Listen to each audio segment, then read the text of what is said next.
The Boston Bruins are heading to St. Louis this week for their lone trip to the Gateway of the West.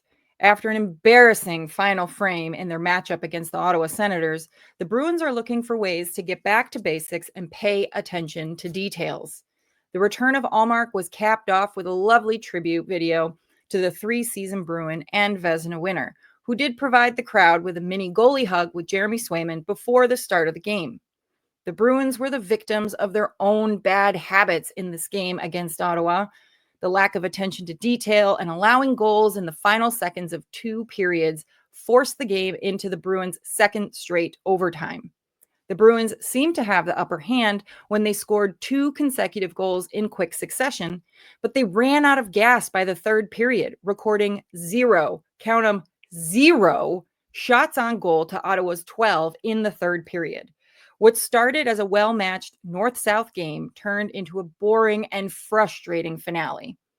On the bright side, Boston is still averaging over 50% in the faceoff dot, and their shot attempt percentage is also trending in a positive direction.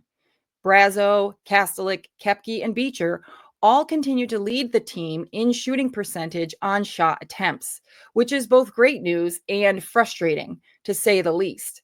Boston's top players need to pick up the pace on this front.